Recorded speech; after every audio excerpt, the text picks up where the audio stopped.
Simplemente a modo de repaso, recuerdan, hermanos, que cuando comenzamos el capítulo 1 de Primera de Tesalonicenses, vimos en esta iglesia una iglesia modelo. Pablo toma el ejemplo, da el ejemplo de los tesalonicenses, y del capítulo 1 hasta el capítulo 10, podríamos decir que vemos las virtudes de una iglesia ejemplar.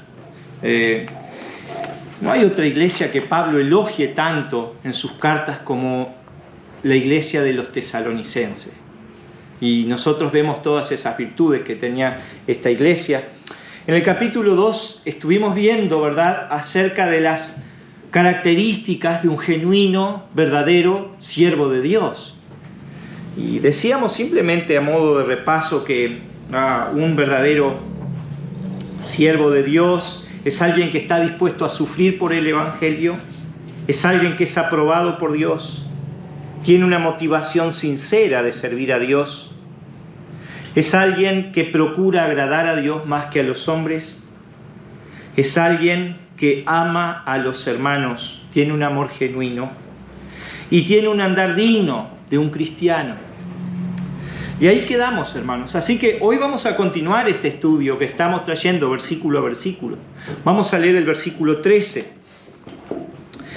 Por lo cual también nosotros sin cesar damos gracias a Dios de que cuando recibisteis la palabra de Dios que oísteis de nosotros, la recibisteis no como palabra de hombre, sino según es en verdad la palabra de Dios, la cual actúa en vosotros los creyentes. Y lo que comenzamos a ver, hermanos, esta expresión de gratitud del apóstol Pablo. Podríamos decir, hermanos, que la gratitud debiera de ser algo que caracteriza a los hijos de Dios. Pablo dice, no cesamos de dar gracias a Dios. Y hermanos, la gratitud es el reconocimiento de las bendiciones de Dios. Si nosotros no reconocemos que todo lo que tenemos es por su gracia, es por su misericordia, cuando yo pienso que yo me lo gané o yo me lo merezco, entonces no tengo gratitud. Cuando no valoro, ¿verdad?, todas las bendiciones que Dios me ha dado. Pero, hermanos, la gratitud es el reconocimiento, la comprensión de que todo lo que nosotros tenemos es por gracia. Por eso el apóstol, aún lo que nosotros tenemos, pero lo que nosotros somos. Por eso el apóstol Pablo decía, por la gracia de Dios, soy lo que soy. Nosotros podemos decir, qué tremendo la vida que tenemos, la nueva vida en Cristo, lo que ha hecho en mi vida el Señor. Pero no es mérito nuestro. Es que el Señor ha obrado, el Señor nos ha transformado, el Señor nos ha ayudado hasta este día a ser fieles, a mantenernos en sus caminos, a vencer el pecado. El apóstol Santiago, el medio hermano de Jesús, no es apóstol, pero Santiago dice, capítulo 1, versículo 17, toda buena dádiva y todo don perfecto desciende de lo alto. Está diciendo, todas las cosas buenas, todas las bendiciones, hermanos, de un plato de comida, al tener una cama calentita esta noche, el tener el abrigo, el tener la familia, el tener salud, el haber vivido un día más. Pero estoy hablando de cosas pequeñas. Pero nosotros los creyentes podemos aún decir más. El tener el perdón de nuestros pecados, el tener la seguridad de nuestra salvación, el tener una nueva vida en Cristo. Bueno, todo eso viene gracias a Dios. El tener el sustento, el tener el trabajo. Por eso David dice en el Salmo 103, versículo 1, bendice alma mía a Jehová y no olvides ninguno de sus beneficios.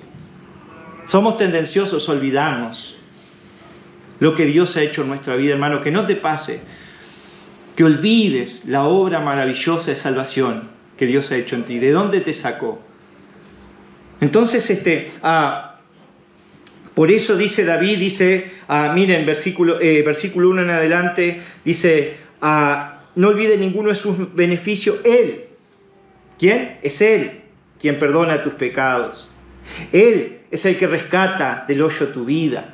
Él es el que sacia de bien tu boca, de modo que rejuvenezca. Él, ¿quién? Es Él. Todo viene por Él.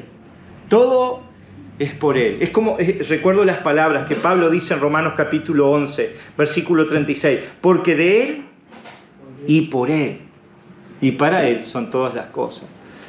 Entonces, hermanos, la gratitud es un reconocimiento de nuestra total dependencia de Dios. Nosotros decimos, mirá lo que me gané, mirá lo que tengo. No, hermanos, todo ha sido parte porque Dios ha querido. Uno puede decir, sí, pero yo me lo gané trabajando, yo me tuve que madrugar, me sacrifiqué. Pero no olvides que Dios te dio la vida. Dios te dio la salud. Dios te dio las fuerzas para trabajar. Entonces, hermanos, todo depende de Dios. La gratitud es una forma de adoración. De hecho, en el Antiguo Testamento, adoración y gratitud es lo mismo, es un sinónimo. Hay un país que fue fundado por cristianos y hoy en día existen muchos cristianos que son los Estados Unidos de América. Pero en sus raíces, ¿verdad? En sus comienzos, esta nación, gran parte eran fieles creyentes. Y saben que esta nación eligió un día, y hasta el día de hoy lo tienen, el Día de Acción y Gracia. La nación entera, muchos por supuesto lo tomarán como un feriado, no lo harán, ¿verdad? Porque muchos no creen, pero qué interesante que una nación aparte un día para dar gracias a Dios. Por supuesto, yo pienso, hermanos, que dar gracias a Dios tenemos que darlo todos los días. Pero tampoco está mal que ellos digan, bueno, vamos a reconocer, ¿verdad? Y ser agradecidos a Dios. Cuando pensamos, hermanos, la gratitud no es lo natural del hombre sin Cristo. No es lo natural. Hermanos, de hecho, ¿verdad? El hombre por su pecado no puede reconocer los beneficios y las bendiciones de Dios. Y Dios inculpa al hombre, juzga al hombre por eso. Cuando Pablo juzga a la humanidad en Romanos 1:21, dice la palabra de Dios, y no le dieron gracias. No le dieron gracias. Vivimos en una generación, hermanos, que creen que todo lo que reciben es su derecho. Es el deber, ¿verdad? De los padres o ¿verdad? El que me den es una obligación. Y no hay reconocimiento.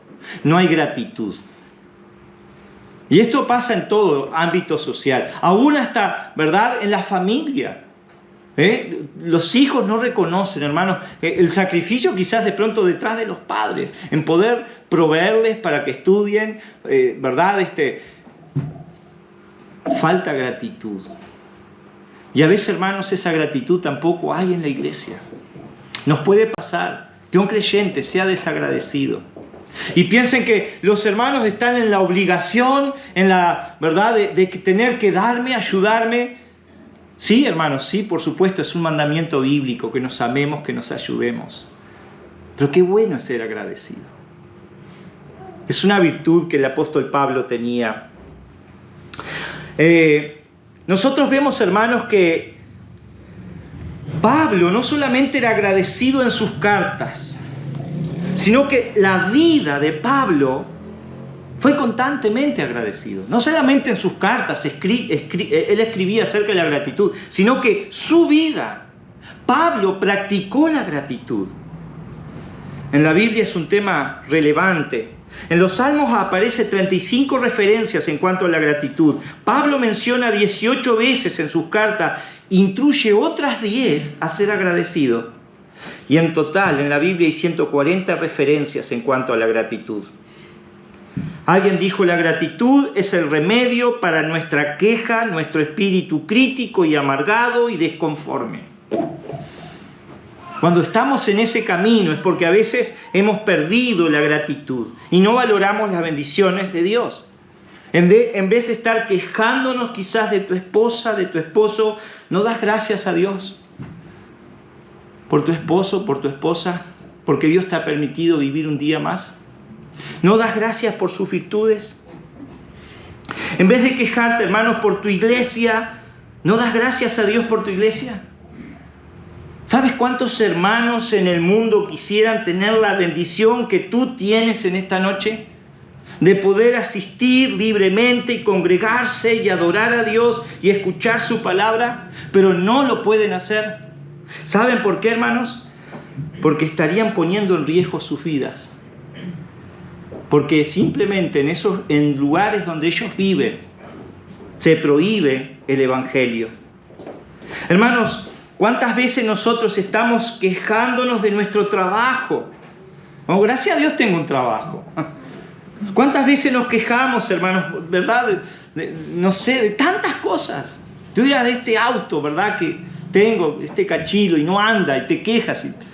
Gracias a Dios que tienes un auto, una moto, una bicicleta. Gracias a Dios por lo que tienes. Gracias a Dios, hermanos, porque debemos de ser agradecidos. La gratitud es un remedio para la desconformidad y la crítica. Ahora, es interesante, hay algo, hermanos, porque Pablo está diciendo que acá en el versículo 13, por lo cual también nosotros sin cesar damos gracias a Dios de cómo nos recibiste. Pablo está dando gracias por los tesalonicenses, de bendiciones que recibieron los tesalonicenses. Pablo no está dando gracias a Dios por bendiciones que él ha recibido. Y hermanos, ¿saben cómo se llama eso? Eso se llama madurez espiritual. Madurez espiritual. Por lo general nosotros damos gracias a Dios por las bendiciones que nosotros recibimos, pero no somos tan tendenciosos a dar gracias por las bendiciones que otros han recibido, o por la prosperidad, o por el progreso espiritual de otros. Es más, podría hacerte una pregunta. Cuando alguien prospera, es bendecido, ¿qué produce en ti? ¿Te alegras o te enojas? ¿O te produce celo o envidia? En la Biblia hay casos, hermanos. Recuerdan que Dios se agradó de Abel. ¿Y qué produjo eso en Caín? Produjo envidia, celos. Podemos ver, ¿verdad?, cuando el pueblo alababa a David por haber matado a Goliat. ¿Qué produjo eso en Saúl? Saúl tuvo celos.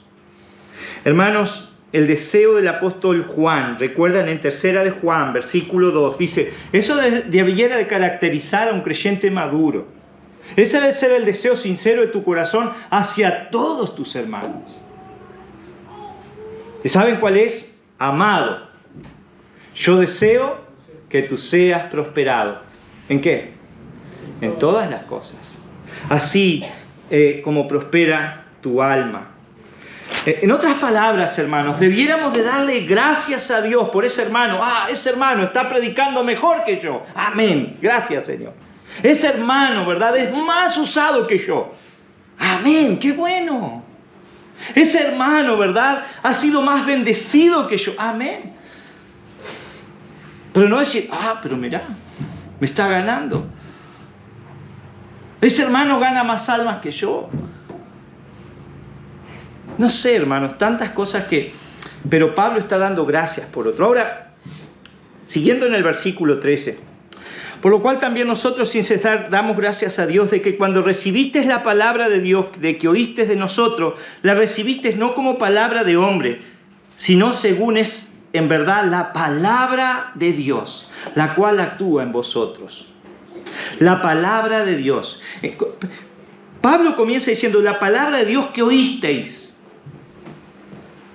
¿Cómo llegó, verdad? ¿Cómo obró Dios en estos creyentes de la iglesia de Tesalonicense? ¿Cómo fue, verdad, que ellos llegaron a la fe en Cristo? Entonces, lo que vemos es que Pablo, hubo alguien que les predicó, y en este caso fue Pablo. ¿Recuerdan? Sila y Timoteo. Les predicaron el Evangelio. Pablo dice, la palabra de Dios que oísteis. Y esto nos habla, hermanos, que es importante que nosotros oremos por la salvación de las almas. Es importante. Pero es importante que le prediquemos. Hay un versículo en la Biblia que hace una pregunta. ¿Saben cuál es? Romanos capítulo 10, versículo 14. ¿Cómo creerán de quién no han oído? Yo puedo estar orando y orando y orando, pero si yo no le predico, si yo no cruzo la vereda y le hablo de Cristo a mi vecino, y a veces nosotros prejuzgamos y decimos, esa persona no cree, ¿qué le voy a predicar? Pero tampoco nunca va a creer. Porque la Biblia dice, ¿cómo creerán? ¿Cómo van a creer si tú no les hablas? Ah, mis compañeros de trabajo son incrédulos, pero ¿le predicaste alguna vez? Mi familia no cree, pero ¿alguna vez le hablaste del Señor? Mis vecinos son... ¿Les has invitado a la iglesia? Ah, mis amigos. Pero Pablo les predicó y por eso estos creyentes llegaron a la fe. Y Romanos 10:17 dice, la fe viene por el oír y el oír de la palabra de Dios. Es interesante que la recibieron, dice Pablo, como la palabra de Dios. Saben, hermanos, cuando escuchamos la palabra de Dios, Satanás susurra en nuestro oído, igual que lo hizo al principio de la creación, cuando Dios le habló a Eva. Y él dice, ¿con que Dios os ha dicho? Esas son cosas del pastor. Eso es fanatismo. Esos son pensamientos de hombre. No es tan así. Dios es amor. Dios no juzga a nadie. El pecado no tiene consecuencias. Eso fue lo que Satanás le dijo a Eva. No vas a morir. Puedes comer, puedes pecar. Entonces, quiero decir, hermanos, que cuando nosotros escuchamos la palabra de Dios, siempre el diablo va a tratar de estorbarnos. Una de las razones que nosotros vemos que Dios obró en estos creyentes, porque ellos, más allá de que Pablo era un hombre el que les predicaba, ellos tomaron esa enseñanza como la palabra de Dios. A veces, hermanos, nosotros nos acostumbramos a escuchar a un hombre. Entonces venimos, bueno, es fulano el que predica. Pero no estamos pensando que estamos escuchando la palabra de Dios. No tenemos la actitud de decir, no, me voy a sentar y voy a escuchar el mensaje, la palabra de Dios. Pero ese no, voy a escuchar a fulano, voy a escuchar al pastor Ceclano. Pero ellos tomaron como el mensaje. De hecho, hermanos, a veces nos acostumbramos a escuchar de tal forma que al punto ya no prestamos atención o no oímos. Y creo que a todo pastor le ha pasado, a todo pastor. Que a veces viene un pastor nuevo, y este es un ejemplo, ¿verdad? Y enseña algo, y muchos dicen, ¿usted sabe qué? Nunca escuchamos eso. Y el pastor dice, hace una semana lo estaba enseñando, el pastor de la iglesia local. Y eso, hermanos, le pasa a todos. ¿Por qué? Porque a veces no estamos prestando atención como el mensaje del Evangelio, la palabra de Dios. Y vengo el miércoles, va a predicar el hermano fulano. Pero me siento decir, bueno, es el mensaje de Dios. Es su palabra. Y por eso dice Pablo acá, que ellos no la recibieron como palabra de hombres, sino como la verdad absoluta de Dios. No como una verdad superflua, relativa, alternativa, secular, sino como la verdad absoluta de Dios. Qué importante, hermanos, es eso. Es creer en la verdad. Es conocer la verdad. Es estar firmes en la verdad. Hoy vivimos en un mundo donde dice, no importa lo que creas, lo importante es el amor. Y verdad, el movimiento ecuménico enseña, verdad, que podemos estar todos juntos, independiente de lo que cada uno crea. Y bajo ese lema, verdad, aún hay pastores que han ido al Vaticano a besar el anillo del Papa. ¿Ustedes sabían? Porque lo importante es la unidad. Pero hermanos, cuando vamos a la palabra de Dios, Dios siempre está diciendo, verdad, que Dios es un Dios de amor, pero es un Dios de verdad. Y no podemos sacrificar la verdad de Dios al costo del amor, a costa del amor.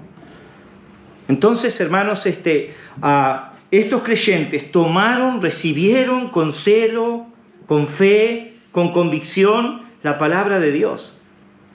Versículo 14.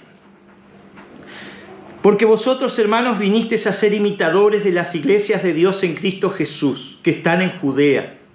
Pues habiendo padecido de vuestra propia nación las mismas cosas que ellos padecieron de los judíos.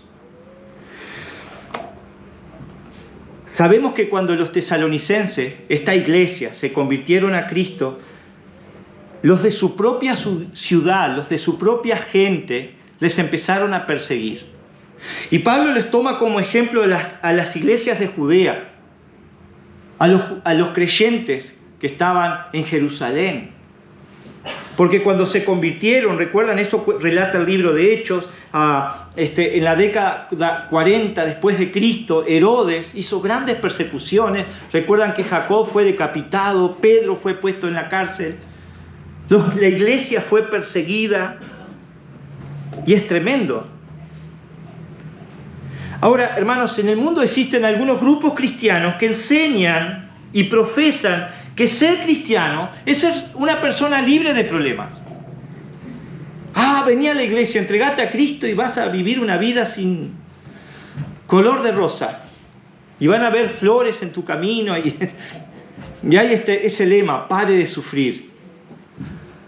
Pero Jesús dice lo contrario, que aún siendo cristianos tenemos que enfrentar pruebas, dificultades y sufrimiento. Y Jesús dijo en Juan 13, versículo 33, en el mundo tendréis aflicción. En el mundo tendréis aflicción. Yo cuando leo esto, hermano, y leo la Biblia, uno se puede preguntar, esos grupos tan numerosos, ¿qué Biblia leen? Nos parece increíble leer la misma Biblia. ¿Qué comprensión tienen de la Biblia? Jesús comienza su ministerio en el Sermón del Monte y nos advierte de esta realidad. Mateo 5:11, bienaventurados sois cuando por mi causa os vituperen. En su primer mensaje Jesús advierte a sus discípulos que ser un hijo de Dios te van a vituperar. ¿Qué es esto? Significa humillar públicamente, ofender, deshonrar. Ser cristiano significa estar expuesto a la burla, al rechazo, a ser humillado. Y dice, y os persigan y digan toda clase de mal contra vosotros mintiendo. Pedro también advierte a los creyentes, primera de Pedro 4:12, no os sorprendáis del fuego de la prueba como si algo extraño aconteciese. No se sorprendan, porque hay pruebas, porque tenemos que sufrir. Ahora, hermanos, yo pienso,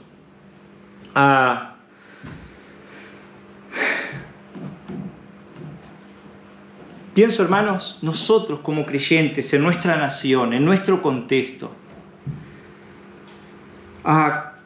¿cuáles son nuestros sufrimientos por seguir a Cristo? ¿Cuál es el costo de ser un cristiano? Hermanos, no se compara lo que nosotros tenemos que sufrir con lo que sufrieron los creyentes de la primera iglesia, los mártires en Cristo. Que ser cristiano significa exponer su vida, ir al Coliseo romano y ser devorado por fieras, o ir a la cruz, o ser una antorcha humana. Pero hermanos, no se compara lo que hoy, en algunos países islámicos. Yo tengo un canal que se llama Noticias Cristianas. Y hace poco mostraban una mujer que se había convertido a Cristo del Islam. Y su esposo, ¿saben lo que hizo? La quemó con ácido viva. Y muchos cristianos ahí, cuando son descubiertos, son decapitados, hay videos de cristianos fusilados en vivo. Y uno dice, bueno, pero ¿cuáles son nuestros sufrimientos? Y quizás de pronto alguien se burla. Y quizás alguien te deja de saludar y ya no le caes tan simpático. Y a veces esas pequeñas cosas nos afectan tanto. Tendríamos que pensar, hermanos, el costo de estos creyentes, el ejemplo de estos creyentes. Qué tremendo. Ellos exponían su vida por seguir a Jesús. Hay un término que me gusta porque dice imitadores de las iglesias de Dios. Pablo afirma que la iglesia no es de un hombre. Pablo no está diciendo la iglesia del apóstol Juan, del apóstol Pablo, de Timoteo. No, la iglesia, estamos hablando de una iglesia de verdad, donde se predica la verdad, no una secta.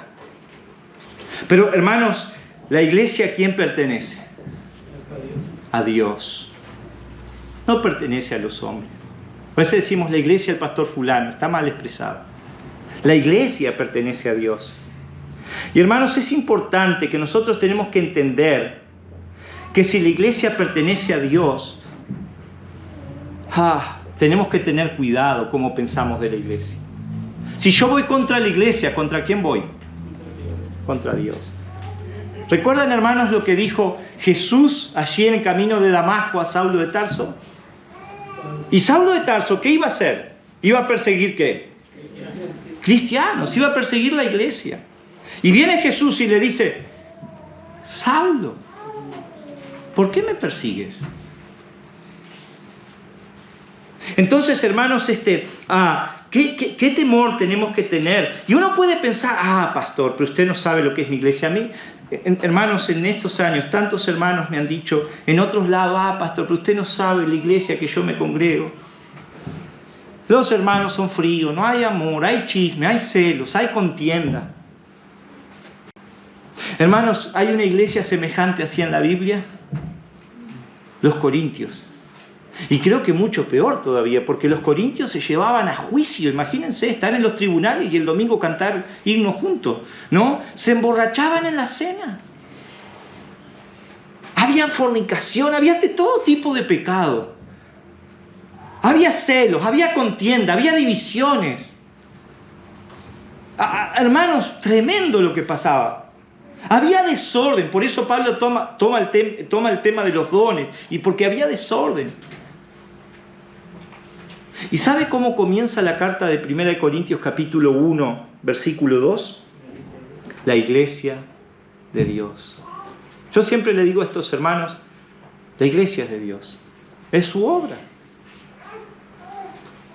Más allá de sus defectos. Hermanos,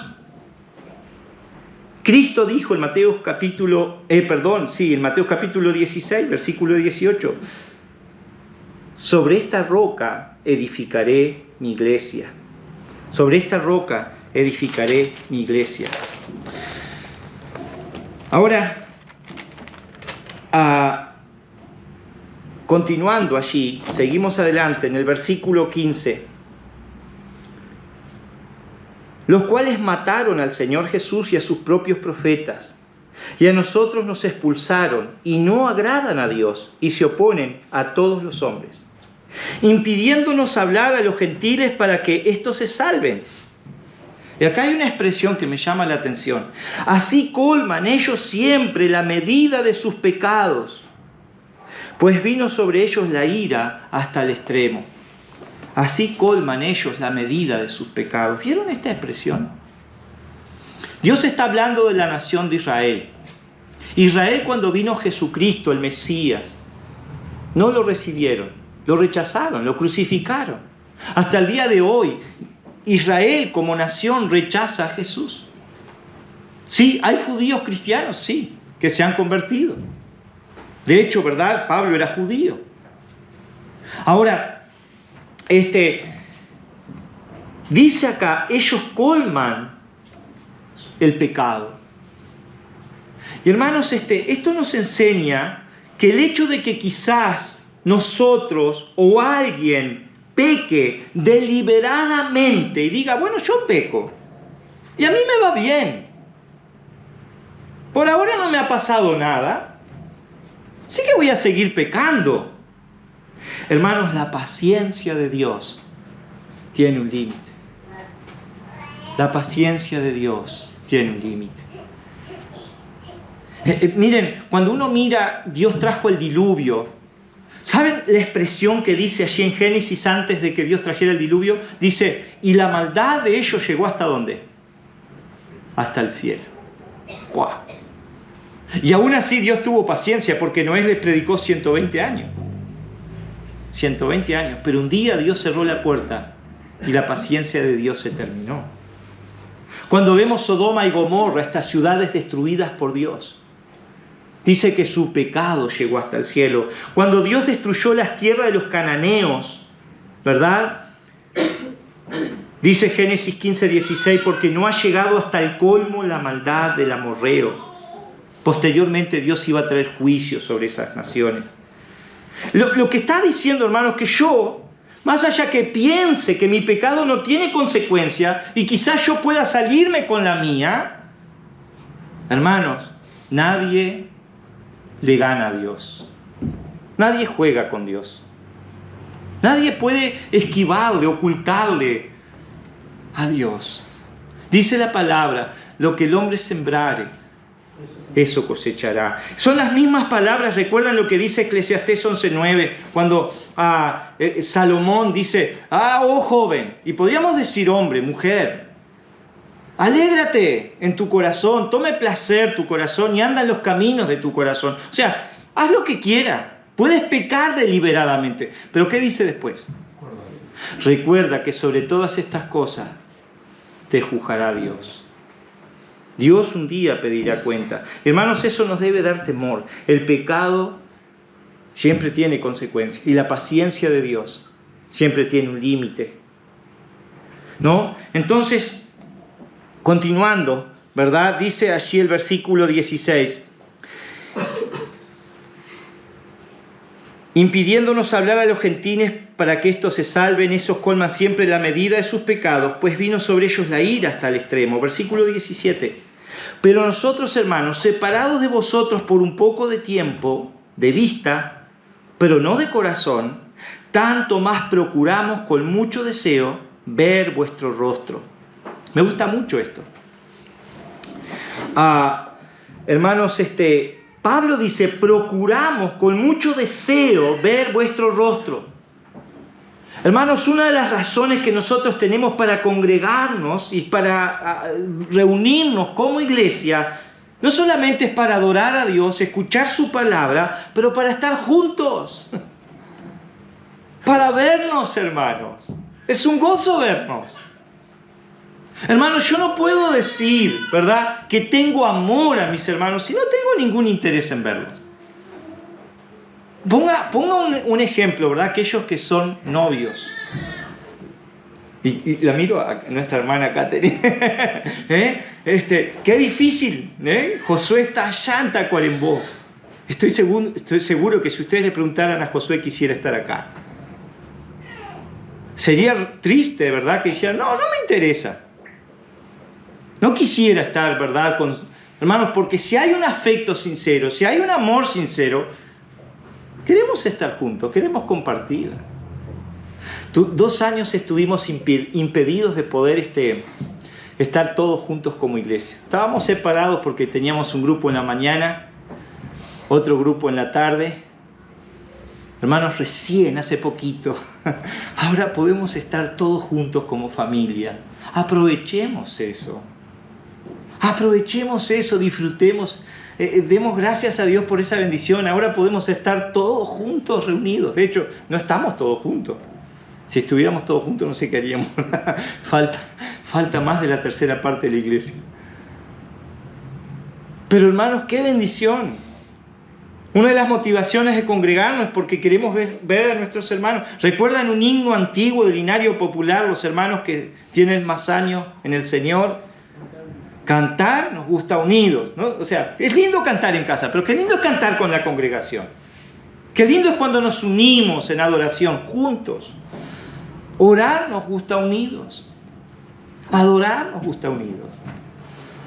Dios quiera que tengas ese sincero deseo, ¿verdad?, en tu corazón. Pablo expresaba su amor a estos creyentes de esa forma. Y dice el versículo 18, por lo cual quisimos ir a vosotros. Yo, Pablo, ciertamente una y otra vez, pero Satanás nos estorbó. Es interesante porque uno podría decir Pablo, el apóstol Pablo, uno de los hombres más espirituales. Pablo expulsaba demonios, tenía la autoridad de apóstol. Pero aún al propio Pablo, Satanás lo estorbaba. ¿No lo hará contigo? Claro que sí.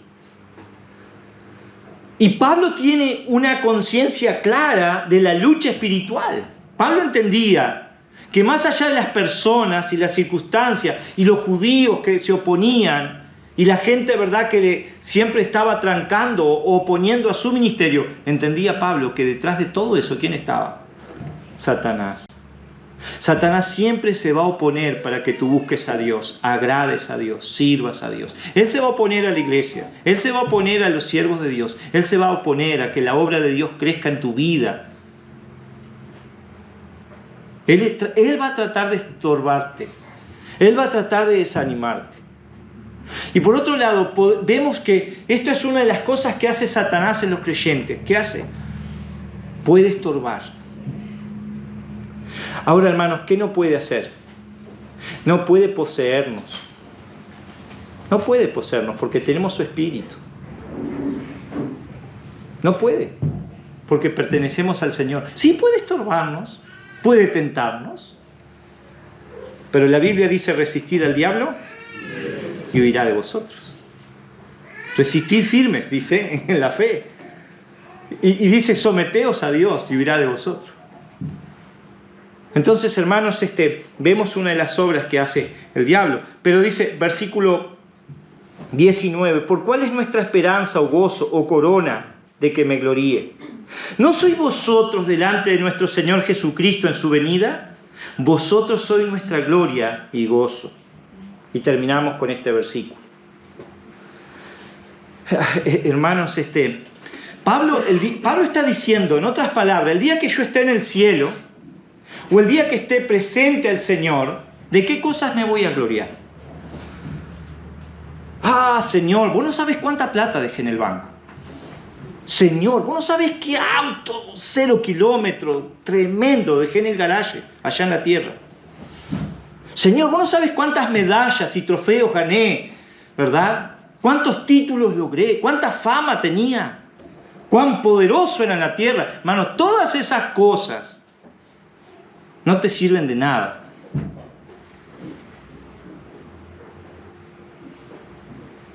Lo único que te vas a gloriar, ¿sabes de qué? De lo que tú hiciste para el Señor. De las almas que llevaste a Cristo, de las obras de fe y amor que hiciste para los hijos de Dios, para tus hermanos y para el beneficio de la obra.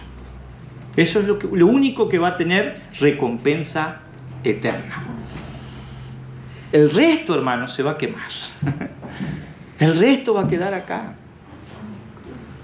Y yo digo, hermanos, qué precioso aquellos que han podido llevar un alma a Cristo. Pablo decía, ¡wow! Qué tremendo el día que esté en la presencia del Señor. Y mire, Dios me usó para llevar a fulano, a ciclano.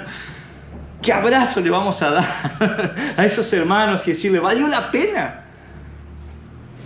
¡Qué gozo! Hermanos, la mayor bendición, la mayor obra que nosotros podemos hacer acá en la tierra es llevar a alguien a Jesús. No hay mayor obra, porque es una obra eterna. Todas las obras que tú hagas acá en la tierra, dice que el puente de San Francisco, ahí al pie del puente están los nombres de los arquitectos y los hombres que trabajaron. Y a pesar de que es una obra majestuosa, monumental, va a ser destruida. Va a ser destruida. Pero qué bueno, hermanos, que un día que estemos en la presencia no estemos avergonzados, sino que digamos, bueno. Vamos a orar al Señor, hermanos, y terminamos orando al Señor.